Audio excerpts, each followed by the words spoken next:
You have to be a nut job to be a nut job, I think. Well, then it's well made. Now you're... Okay, so you're going to roll this over.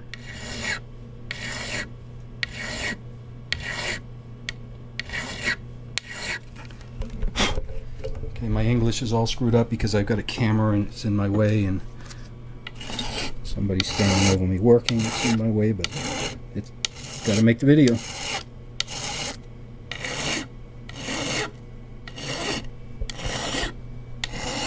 I got a lot of bevel on this nut already because when I made it, I put that back angle on it like this.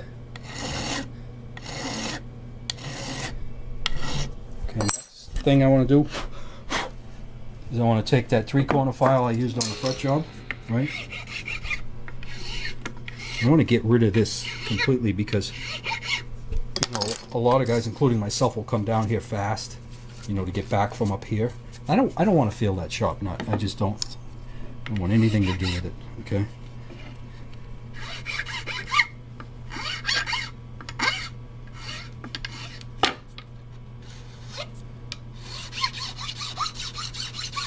So basically you're going for a lot of smoothness. Yeah. Now I always start a nut with 220. Pretty sure that's 220. Yeah, it feels like 220. Okay.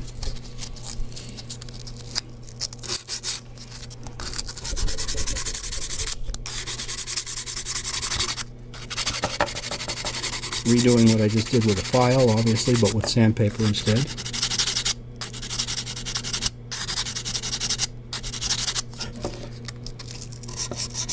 I want this rolled over nicely.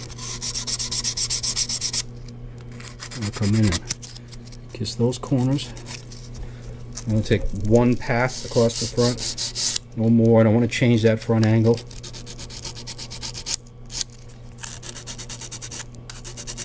Okay, so now, what do I got here? At 400? Feels like it. Close enough.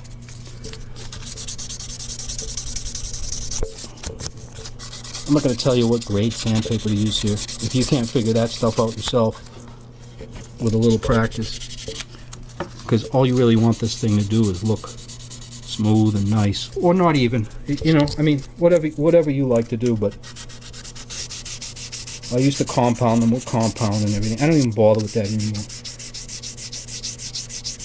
I get this thing clean enough with this paper right here.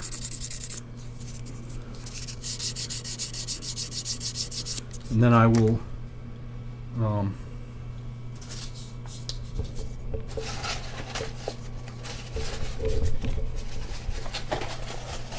look for my magic 800 paper, which I love so much, and I had a piece right now. That's the 220.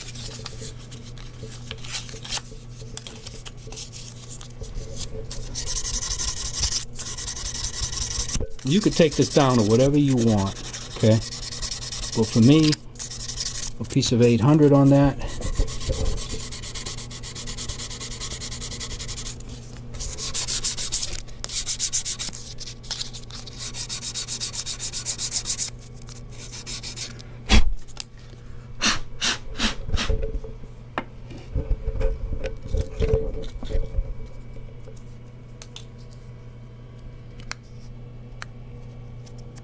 Get the junk out of there. Yeah, this might be a little wide for that, but it's just a video, so I'm going with it. Now, that's gone.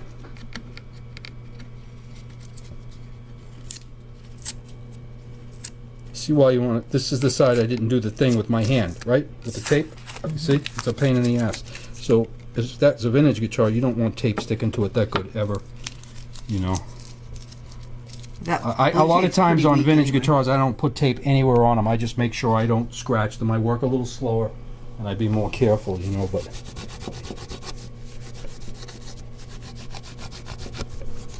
all right, for a working man's guitar, that nut's polished up more than adequately, and I'm gonna, you know, work it a little more before I actually string this guitar up when I'm cleaning up the rest of the neck. But that's the basic procedure. This guitar now is ready to clean all this You'd be surprised how dirty people's guitars are. And even when you clean it before you work on it, you're still finding their dirt on it, you know. But I'm now going to clean this up, put tuning keys on it, string it up, and that's when we'll do the final cut on the slots. We'll adjust the depth.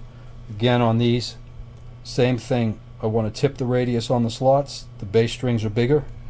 Okay, I want a 9.5 radius, but I want that radius then tipped a little bit, and that's what I find plays really good. Okay, peace out, and we'll be back to set this guitar up. All right, bye.